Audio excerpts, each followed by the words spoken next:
Rashid.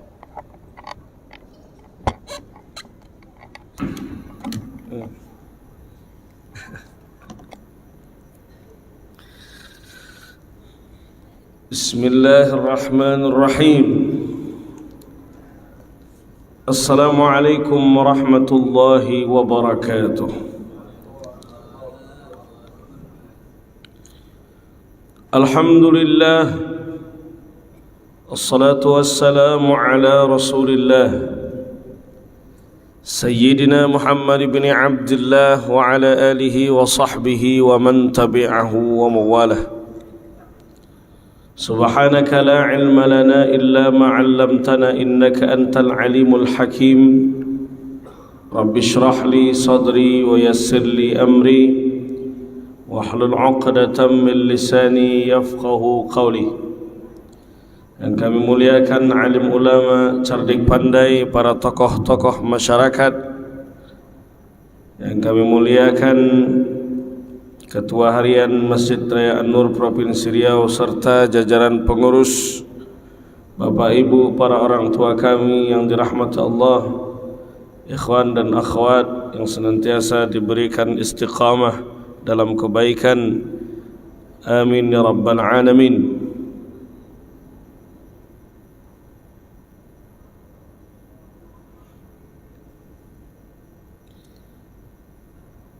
Pada subuh yang penuh berkah ini, insyaallah kita akan melanjutkan kajian pada pembahasan kitab Asy-Syifa bi Ta'rifi Huquqil Mustafa sallallahu alaihi wasallam, karangan daripada Imam Al-Qadhi Iyad Al-Yahsubi. Mudah-mudahan apa yang menjadi amalan kita di bulan suci Ramadan, di penghujung bulan suci Ramadan, yang sebentar lagi kita akan memasuki hari nan fitri, hari nan penuh dengan fitrah. InsyaAllah dihapuskan segala dosa dan kesalahan kita. Betul-betul kita kembali dalam keadaan suci, bersih dari segala dosa dan kesalahan. Man shalla subha fi jama'atin, siapa yang salat subuh secara berjamaah, thumma qa'ada yadhkurullah, lalu duduk berzikir mengingat Allah Subhanahu wa taala hatta tatlu'a syams, sampai terbit matahari. Thumma yusalli rak'ataini, lalu salat 2 rakaat. Kana ka ajri hajjatin wa umrah tammah. Pahalanya seperti menunaikan ibadah haji dan umrah sempurna. Agak ngantuk-ngantuk sikit tak apa-apa. Yang penting kita meneruskan i'tikaf kita sampai selesai waktu, sampai waktu syuruk. Nanti kita salat sunnah isyraq. Al-fasl al-thamin fi i'lalillahi ta'ala khalqahu bi salatihi alaihi wa wilayatihi lahu wa raf'ihi al-adhab bisababihi. Pada pasal yang ke-8, yaitu pengagungan Allah Subhanahu wa taala atas diutusnya Rasulullah sallallahu alaihi wasallam di tengah umatnya, yang mana diutusnya Rasul ini menjadi asbab ditolaknya azab Allah, diangkat azab Allah, tidak turun azab Allah kepada mereka. Dan dengan diutusnya Rasulullah sallallahu alaihi wasallam ini, orang-orang di sekelilingnya mendapatkan rahmat dari Allah Subhanahu wa ta'ala.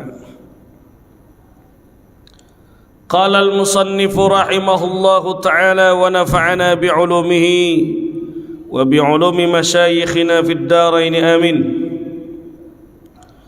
Qala Allah ta'ala, Allah Subhanahu wa ta'ala berfirman di dalam Al-Qur'anul Karim, وَمَا كَانَ اللَّهُ لِيُعَذِّبَهُمْ وَأَنْتَ فِيهِمْ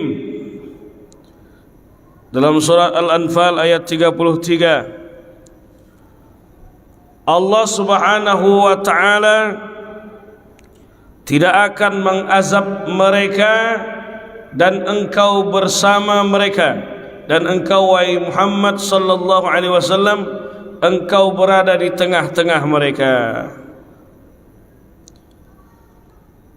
Ai ma kunta bi Makkah falamma kharaja an-nabiy sallallahu alaihi wasallam min Makkah wa baqiya fiha man baqiya minal mu'minin nazal. Ketika Nabi sallallahu alaihi wasallam masih di Makkah, posisi Rasulullah itu ketika turun ayat ini, Rasulullah masih berada di dalam kota suci Makkah Al-Mukarramah. Falamma kharaja an-nabi, lalu ketika Nabi sallallahu alaihi wasallam keluar dari kota suci Makkah Al-Mukarramah, wa baqiya fiha man baqiya minal mu'minin, dan sebagian di antara kaum mukminin itu menetap di dalam kota suci Makkah Al-Mukarramah, disebabkan karena dihalang-halangi oleh orang-orang kafir Quraisy untuk para sahabat ikut dalam perjalanan hijrah dari kota suci Makkah Al-Mukarramah menuju Madinah Al-Munawwarah. Maka dalam kondisi terkepung, Nabi sallallahu alaihi wasallam memotivasi para sahabatnya yang saat itu berada di dalam kota suci Makkah tak bisa ikut ke kota Madinah Al-Munawwarah, ke kota Yathrib saat itu belum berubah menjadi Madinah. Lalu apa kata Nabi? Al-muslimu man salimal muslimuna min lisanihi wa yadihi. Muslim itu adalah orang yang bisa menjamin muslim lainnya selamat dari lisannya dan selamat pula dari tangannya. Ini muslim hakiki itu Bapak Ibu adalah orang yang bisa menjamin saudara kita itu selamat dari lisan kita. Kita tak merusak perasaan orang lain, kita tidak mencaci dan sumpah serapah orang lain, kita tidak menfitnah orang lain, kita tidak menyinggung-nyinggung dia sehingga dia merasa kecil hati. Itulah muslim yang hakiki. Dan kita tidak membuat kerusakan-kerusakan dengan tangan kita, atau kita tidak mengambil hak orang lain dengan tangan kita, atau menzalimi orang lain dengan tangan kita. Itulah muslim yang hakiki. Sebab kalau seandainya kita punya kesalahan kepada sesama terkait hak-hak ini, mesti diselesaikan kepada yang bersangkutan. Kalau ada di antara kita mengambil hak orang lain walaupun sejengkal tanah, balikkan. Kalau ada di antara kita yang pernah meminjam duit orang lain, kembalikan. Karena orang yang berhutang ini nanti pada hari kiamat digantung segala amal dia, tak akan dihisap di hadapan Allah sampai dia kembalikan hutangnya itu kepada orang yang pernah meminjamkan kepada dia. Di padang mahsyar macam mana kita nak jumpa orang yang pernah kita pinjam duit? Kalau di dunia ini masih bisa kita jumpa. Nabi berjalan diajak malaikat Jibril melihat kondisi surga dan neraka. Nabi tengok dalam hadis, Nabi tengok tulisan di pintu surga itu, as-sadaqatu bi'ashrati amsalihah. Sedekah tu pahalanya 10 kali lipat. Wal qardu bi 18. Tapi meminjamkan duit, menghutangi orang, pahalanya 18 kali lipat. Lebih berat, lebih besar pahala orang yang meminjamkan uang, menghutangi orang daripada bersedekah. Kenapa demikian? Karena ujiannya pun jauh lebih berat. Ketika kita meminjamkan duit kepada saudara kita, tak sedikit di antara mereka yang pura-pura tak tahu, lalu lari daripada peredaran, diblokirnya WhatsApp kita, diblokirnya Facebook kita. Ketika kita datang ke rumah dia nak ngambil hak kita, bukan nak merampas hak dia, karena sudah jatuh tempo. Dia yang keluar membawakan parang. Lebih ganas orang yang dihutangi daripada yang memberikan hutang. Ini diuji kesabaran orang yang menghutangi, itu memberikan pinjaman, maka pahalanya jauh lebih besar. Itulah ujiannya. Maka kembalikan hak kita. Sedekah pahalanya 10 kali lipat. Sedekah ini maknanya umum. Karena sedekah itu tidak saja berbentuk harta. Kata Nabi, kullu ma'rufin sedekah. Setiap yang perbuatan baik kita dihitung sebagai sedekah. Likulli sulama sedekah. Setiap jari jemari yang dipakai untuk bertasbih mengingat Allah adalah sedekah. Bahkan kata Nabi, tabassumuka liwajhi akhika sedekah. Senyummu kepada saudaramu adalah dihitung sebagai sedekah. Maka cocok sebenarnya kotak yang di masjid-masjid itu, kotak amal itu namanya kotak infak. Kalau namanya kotak sedekah, sedekah ini maknanya umum. Jika orang baca hadis Nabi, senyummu kepada saudaramu adalah sedekah. Lewat kotak infak depan dia, senyum aja dia. Karena senyum itu dalam kajian di An-Nur kemarin katanya senyum itu adalah sedekah. Senyum, cukup senyum saja. Faib yang dirahmati Allah Subhanahu wa taala. Maka mesti kita menyelesaikan urusan kepada saudara kita yang pernah kita zalimi. Kalau tak begitu, nanti kita menjadi orang yang bangkrut pada hari kiamat. Sebagaimana dalam hadis Nabi, Nabi jumpa dengan sahabatnya, Nabi tanyakan kepada mereka, atadruna manil muflis? Tahukah kalian wahai sahabatku siapa itu orang yang bangkrut? Maka kata Nabi sallallahu, kata sahabat, al-muflisu fina man la dirhama lahu wala mata'. Orang yang bangkrut wahai Rasulullah, orang yang tak punya harta benda sama sekali, dari dirham, dari dinar. Lalu Nabi tegaskan, innal muflisa min ummati, yang bangkrut nanti pada hari kiamat dari golongan umatku. Man ya'ti yaumal qiyamah, datang pada hari kiamat, bisalatin wa siyamin wa zakatin, melaporkan kepada Allah, ini pahala puasa, ini pahala zakat, ini pahala haji. Wa ya'ti qad syatama hadza, datang orang yang pernah dia caci. Wa qadhafa hadza, datang orang yang pernah dia fitnah dengan tuduhan tak berdasar, tak ada bukti. Wa akala mal hadza, datang orang yang pernah dia makan harta bendanya, termasuk orang yang pernah makan salau 5 yang dibayarnya 2. Ini pun nanti pada hari kiamat akan dituntut di hadapan Allah. Wa daraba hadza, datang orang yang pernah dia pukul.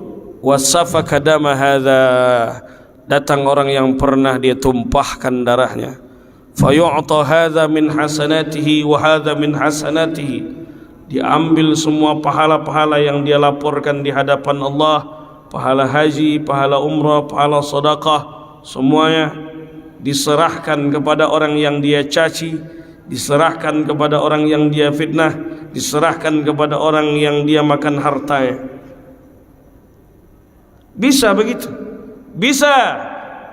Karena kalau di dunia ini bisa orang bermain di pengadilan sesuai kepentingan. Wani piro, berapa kita berani bayar? Selamat. Tapi pengadilan di hadapan Allah, itulah mahkamah yang seadil-adilnya. Tak bisa kita mengelak-ngelak lagi.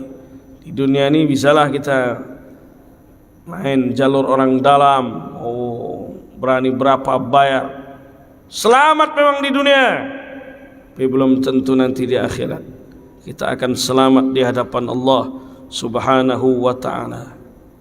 Al-yawma nakhtimu ala afwahihim wa tukallimuna aydihim wa tashhadu arjuluhum bima kanu yaksibun. Mulut kami kunci, kata Allah. Tangan akan berbicara, kata Allah. Kaki akan memberikan persaksian, kata Allah, atas apa yang pernah mereka buat ketika mereka hidup di dunia. Fa in faniyat hasanatuhu qabla an yuqda alaih. Lalu ketika semua pahala-pahala habis karena telah diserahkan kepada orang yang dia zalimi, ukhidha min khatayahum faturihat alaihi thumma turiha finnar. Diambil dosa kesalahan orang yang dizalimi tadi, yang dimakan harta dia, yang dipukul dia, yang ditumpahkan darah dia, diberikan kepada orang yang menzalimi tadi, lalu dia dicampakkan ke dalam api neraka, dan itulah orang yang bangkrut pada hari kiamat. Maka dalam Islam ini kita diajarkan jangan sampai kita melukai perasaan orang lain dengan lisan kita, jangan sampai kita menzalimi orang lain dengan tangan kita. Kita diajarkan hidup bertetangga dengan baik. Man kana yu'minu billahi wal yaumil akhir falyukrim jarahu. Kata Nabi, siapa yang beriman kepada Allah dan hari akhir, hendaknya dia memuliakan tetangga dia. Hidup bertetangga pun harus saling menghargai. Kalau orang tahu hadis ini, tak mungkin dia sembarangan membuang sampah, tak mungkin dia membiarkan ayam dia lepas begitu saja lalu membuang kotoran di rumah tetangga, tak mungkin dia membiarkan air somberan dia jatuh ke rumah orang dan sebagainya. Tak boleh kita ini, karena kita ini adalah makhluk sosial, harus menjaga hubungan kepada sesama dengan baik. Lalu kata Nabi untuk memotivasi para sahabat yang tak ikut hijrah tu, wal hijratu, kata Nabi, hakikat daripada hijrah, man hajara ma nahallahu anhu, orang yang meninggalkan segala sesuatu yang dilarang oleh Allah Subhanahu wa ta'ala.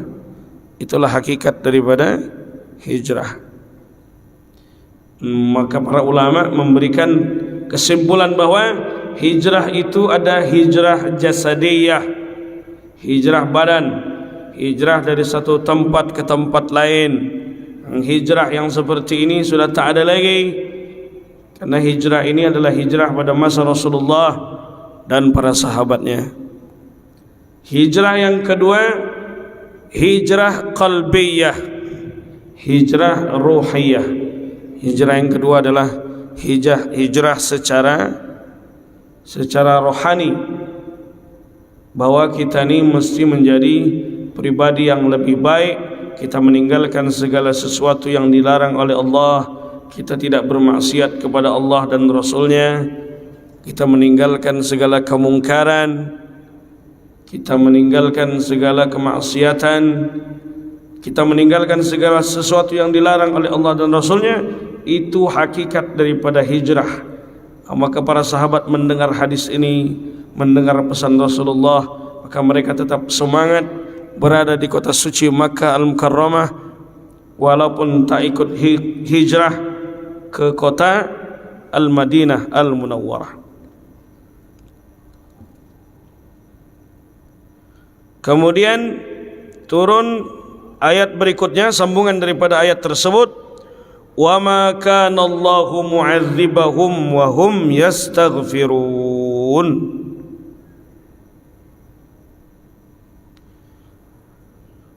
Dan Allah tak akan mengazab mereka selama mereka mau memohon ampun kepada Allah. Jadi konteks ayat ini adalah kepada kafir Quraisy yang mereka telah banyak berbuat kezaliman-kezaliman di kota suci Makkah Al-Mukarramah. Mereka menyiksa para nabi dan rasul. Mereka menyiksa para sahabat Rasulullah maksudnya. Mereka menyiksa para sahabat-sahabat Nabi. Di antara sahabat Nabi yang disiksa adalah Sumayyah. Di antara sahabat Nabi yang disiksa adalah Ammar. Di antara sahabat Nabi yang disiksa adalah Khabbab ibn al-Arad. Khabbab dalam riwayat ada lubang di punggungnya karena disiksa oleh kafir Quraisy, disuruh murtad dari Islam.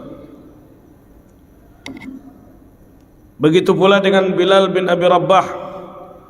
Bilal disiksa oleh kafir Quraisy, disiksa oleh majikannya, dibawa Bilal ke padang pasir, kemudian digulingkan, diletakkan batu di atas perutnya, batu yang sudah dipanaskan, disuruh dia tinggalkan agama Muhammad.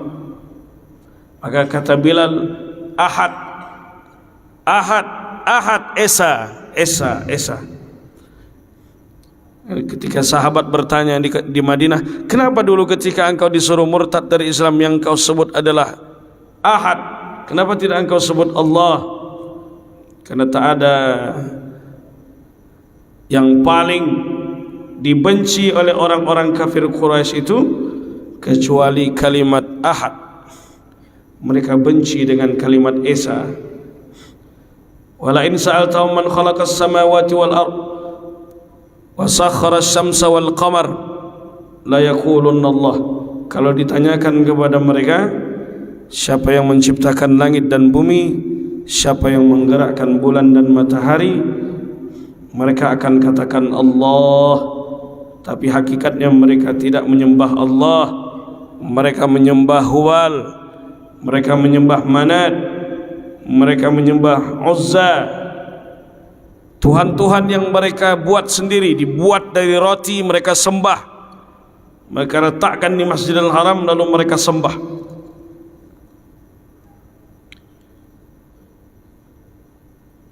Lalu mereka mengusir Rasulullah dari kampung halaman Rasulullah sallallahu alaihi wasallam. Bahkan dalam pertemuan pemuka-pemuka kafir Quraisy di Darun Nadwah, mereka bersepakat bagaimana caranya kita bisa membunuh Muhammad. Maka berbagai macam upaya mereka untuk menyiksa kaum mukminin supaya berhenti menebarkan ajaran Islam, menebarkan tauhid di kota Makkah Al-Mukarramah tersebut. Maka mereka tidak mau memohon ampun kepada Allah Subhanahu wa taala. Bapak Ibu yang dirahmati Allah, selama kita masih senantiasa beristighfar, maka selama itu tak akan pernah turun azab di tengah-tengah kita. Maka kita senantiasa beristighfar. Nabi yang dijamin ampunan, maksum, terjaga dari kesalahan dan dosa. Rasulullah yang dijamin masuk ke dalam surga, yang nanti pada hari kiamat akan memberikan syafaatul uzma, syafaat bagi kita semua. Beliau dalam hadis yang sahih dikatakan, wallahi inni la astaghfirullah wa atubu ilaihi fil yaum akthar min 70 marrah. Demi Allah, tidaklah aku istighfar sehari semalam, kata Nabi, kecuali lebih dari 70 kali. Mestinya kita yang belum mendapat jaminan ampun, istighfar kita lebih banyak daripada Rasulullah sallallahu alaihi wasallam. Maka Nabi beristighfar. Betul Nabi itu dijamin ampunan oleh Allah, ya. Dan Nabi juga tidak melakukan dosa, baik dosa kecil maupun dosa besar. Adapun Nabi kalau seandainya dia terlupa, lupa itu bagian daripada sifat manusia. karena Nabi itu adalah bashar, Nabi itu manusia. Yang membedakan adalah kata Nabi yuha ilayya, Nabi itu diwahyukan oleh Allah Subhanahu wa taala, turun wahyu kepada Rasulullah sallallahu alaihi wasallam, sehingga Nabi itu kalau berbicara wa ma yantiqu anil hawa, kalau Nabi bicara tidak berdasarkan hawa nafsu, in huwa illa wahyun yuha, melainkan wahyu dari Allah Subhanahu wa taala. Dalam satu riwayat Aisyah radhiyallahu anha, Aisyah itu Bapak Ibu meriwayatkan bahwa dia melihat Nabi sallallahu alaihi wasallam salat malam hatta tatafattara qadamahu, sampai kaki beliau bengkak. Itu Nabi kalau salat malam. Kita pun salat malam bengkak juga, tapi karena asam urat. Bengkaknya Rasulullah sallallahu alaihi wasallam itu likathratis sujud, karena lama sujudnya di hadapan Allah Subhanahu wa taala. Nabi salat malam tu sampai kaki beliau bengkak, padahal sudah dijamin ampunan, padahal sudah dijamin ma'sum, padahal sudah dijaminkan surga oleh Allah Subhanahu wa taala. Di antara abang kelas kami di Mesir, ada yang dia pergi ke salah satu masjid yang satu malamnya 5-10 juz salat tarawih.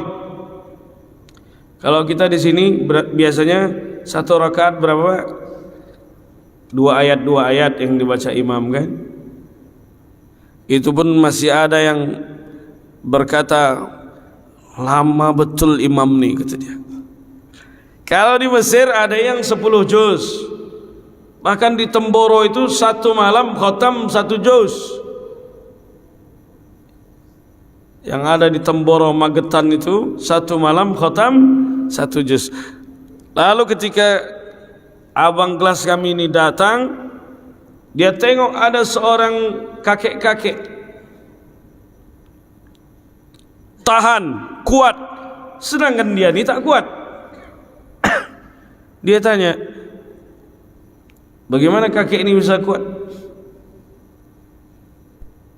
sedangkan aku saja tak kuat? Maka dijawab bahwa anta waqif bil quwwah wa ana waqif bil iman, kaifa tutiqu? Engkau berdiri dengan tenaga, aku berdiri dengan iman, macam mana kau kuat? Oh, terpukul dia. Kita ni berdiri dengan tenaga solat tu,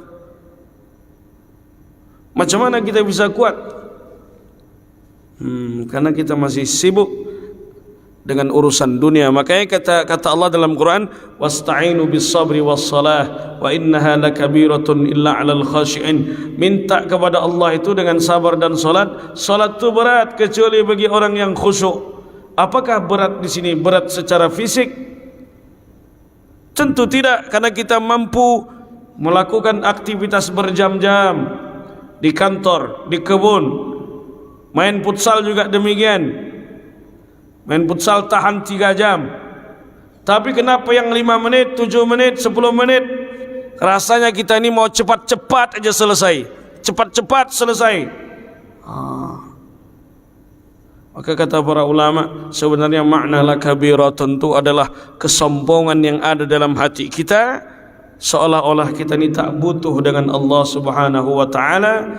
Padahal orientasi kita diciptakan adalah untuk senantiasa sujud kepada Allah Subhanahu wa ta'ala. Maka kata Aisyah itu mencubit Nabi. Selesai salam, Nabi tanya, kenapa engkau cubit aku, hai Aisyah? Kata Aisyah, aku mengira engkau sudah meninggalkan kami, wahai Rasulullah. Sebenarnya Bapak Ibu, Nabi itu tak pernah manggil Aisyah itu dengan nama, tapi dengan apa? Ya Humaira, wahai wanita berkulit putih kemerah-merahan. Jadi bapak kalau manggil supaya romantis, panggil ibu itu dengan ya Humaira, wahai istriku, wanita berkulit putih kemerah-merahan. Tapi istri saya hitam Pak Ustaz, berarti ya Hajar Aswad. Tapi yang dirahmati Allah SWT. Kata Aisyah, lima tasna'u hadha ya Rasulullah, kenapa engkau lakukan ini wahai Rasulullah? Wa qad ghafarallahu laka ma taqaddama min dhanbika wa ma ta'akhkhar. Allah kan sudah jamin dosamu yang telah lalu dan dosamu yang akan datang akan dihapuskan. Engkau selamat dari segala dosa dan kesalahan ya Rasulullah, engkau terjaga dari kesalahan. Maka dijawab oleh Nabi, afala uhibbu an akuna abdan syakura, apakah tak boleh aku menjadi salah satu dari hamba Allah yang senantiasa bersyukur atas nikmat-nikmat yang dikaruniakan oleh Allah Subhanahu wa ta'ala. Maka kita senantiasa beristighfar supaya tidak turun azab kepada kita. Astaghfirullahalazim, astaghfirullahalazim, astaghfirullahalazim. Istighfar kepada Allah. Istighfar menggugurkan dosa-dosa kecil saja. Apalagi yang dapat menggugurkan dosa kecil? Wudu. Man tawaddo'a, siapa yang berwudu, kata Nabi, fa ahsanal wudu'a, lalu memperbaiki wudunya, kharaja khotoyahu min tahti azfarihi, nanti akan keluar dosa-dosa mereka dari ujung jari jemari mereka. Maka wuduk kita tuh mesti, wuduk kita tuh mesti baik-baik, mesti sesuai dengan tuntunan Nabi. Jangan sampai kita ni wuduk nak cepat-cepat aja.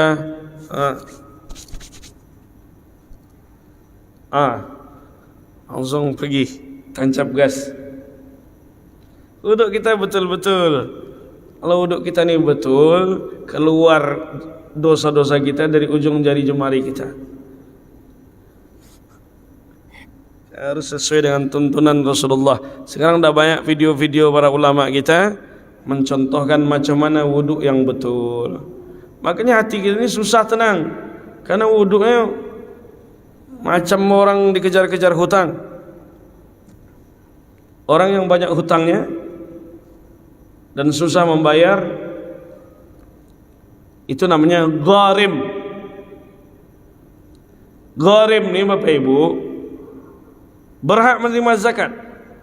Bukan yang hutang 20.000 beli rokok ke warung, dah. Hutang 20.000 tu hutangnya tu banyak, susah dia membayar. Dia tu orang yang berhak menerima zakat.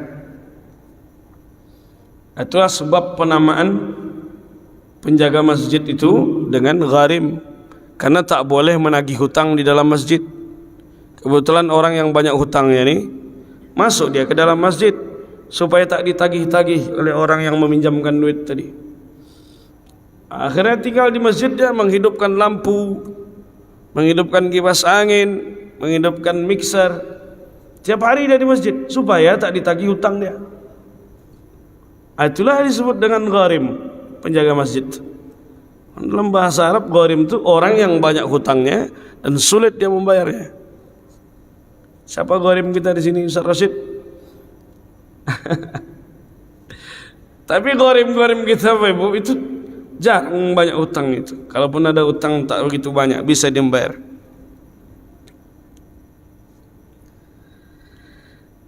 Yang dapat menggugurkan dosa kecil, sedekah. Ittaqun nar walau bisyiqqi tamrah. Jaga diri kalian dari api neraka walaupun dengan cara bersedekah sebutir kurma. Yang dapat menggugurkan dosa kecil, puasa-puasa sunnah. Siyamu yaumi Asyura yukaffiru as-sanatal madiyata wal baqiyata. Puasa pada hari Asyura itu menggugurkan dosa setahun yang telah lalu dan setahun yang akan datang. Dosa itu dosa-dosa kecil, dosa kecil yang digugurkan. Kalau dosa-dosa besar, maka tidak cukup dengan cara istighfar, dia mesti bertaubat, memohon ampun kepada Allah. Salat sunnah taubat. Maka kita mesti harus senantiasa memohon ampun kepada Allah Subhanahu wa taala supaya tidak turun azab. Wa hadza mithlu qawlihi ta'ala law tazayyalu la'azzabna. Surat Al-Fat al-ayah al-khamisah wal ashrun. Maknanya adalah kalau seandainya di situ tak ada orang-orang mukmin di Makkah tu, Nabi hijrah, sahabat masih berada di Makkah. Kalau terpisah antara orang kafir dengan orang mukmin, maka la'azzabna, kata Allah, kami pasti turunkan azab. Tapi di situ ternyata masih banyak orang-orang mukminnya di dalam kota suci Makkah Al-Mukarramah, yang mereka ini orang-orang kafir Quraisy ini. Dalam ayat tersebut dijelaskan bahwa mereka menghalangi kaum mukminin masuk ke Masjidil Haram. Mereka memboikot kaum mukminin. Tak boleh pangan masuk ke dalam, pangan itu tak boleh sampai kepada Nabi dan para sahabatnya. Dulu para sahabat itu banyak yang bahkan itu makan daun-daun pepohonan itu. Ya'kulul awraq al-asjar, dalam kitab Nurul Yaqin fi surati Sayyidil Mursalin. Dan mereka melarang hewan-hewan al-hadiyu, hewan-hewan sesembelihan itu, sembelihan untuk berkurban itu, mereka larang untuk sampai ke tempat penyembelihannya. Oh, makin parah kelakuan orang-orang kafir Quraisy itu. Wa qauluhu ta'ala walaula rijalun mu'minun, Al-Fath al-ayah al-khamisah wal ashrun, ayat 25. Falamma hajaral mu'minuna nazalat wa ma lahum alla yu'adzibahum, Al-Anfal ayat 34. Wa hadza min abyani ma yuzhiru makanatahu sallallahu alaihi wasallam. Dan ini menunjukkan betapa Rasulullah itu memiliki kedudukan yang amat sangat tinggi ketika Nabi berada di tengah-tengah mereka. Ketika Nabi berada di tengah-tengah mereka, begitu pula dengan para sahabat-sahabat Nabi, tidak diturunkan azab oleh Allah Subhanahu wa taala. Wadar'atul azab, dan Nabi menjadi penyebab mereka itu tak diturunkan azab. An ahli Makkah bisababi kaunihi thumma kauni ashabihi ba'dahu baina azhurihim, disebabkan karena Nabi ada di dalamnya, dan begitu pula dengan sahabat-sahabat Nabi masih berada di tengah-tengah mereka. Falamma khalat Makkatu minhum, ketika sahabat-sahabat Nabi Rasulullah dan para sahabatnya sudah tak berada lagi di dalam kota suci Makkah Al-Mukarramah, azzabahumullah, Allah Subhanahu wa taala mengazab mereka bitaslitil mu'minina alaihim, dengan kaum muslimin bisa menguasai mereka, bisa berkuasa atas orang-orang kafir Quraisy,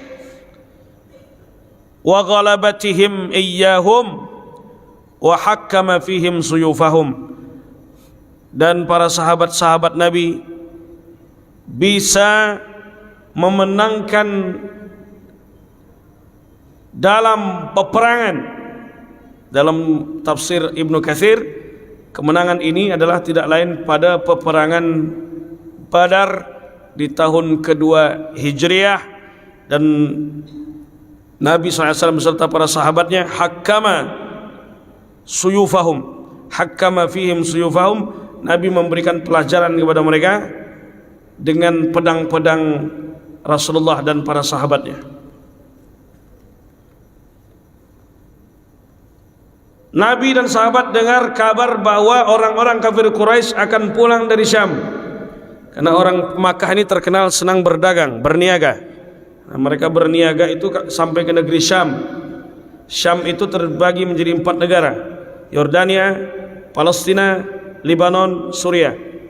Jadi kalau sahabat berdagang, kalau Nabi berdagang pun di usia 12 tahun Nabi itu sudah dibawa oleh pamannya berdagang ke negeri Syam. tapi tak sampai ke negeri Syam. Jumpa dengan Bahira, disuruh balik karena khawatir nanti orang Yahudi akan membahayakan Nabi. Usia 25 ditemani oleh Maisarah, orang kepercayaan Khadijah binti Khuwailid, bawa harta dagangan Khadijah pergi ke Syam untuk berniaga. Cepat habis, sedangkan kapilah dagang yang lain lambat habis. Nabi ini yang bersama Nabi itu Maisarah. Maisarah itu laki-laki. Sekarang Maisarah itu perempuan. Siti Maisarah. Tak apa-apa, tak ada masalah. Nabi itu piawai dalam berdagang. Disebutkan di dalam kitab sirah Nabawiyah. Bagaimana cara dagang Nabi? Nabi itu samhan fil bai' wa samhan fil syira'. Mudah membeli, mudah menjual. Jadi kalau orang membeli kepada Rasulullah, walaupun untung tak seberapa, dijual oleh Nabi. Kalau ada untung, di situ ada keberkahan.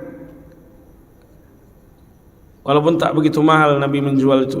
Nah, cara dagang seperti ini diikuti oleh orang-orang Cina. Orang Cina itu kalau jualan tak murah, dia jualan cepat habis.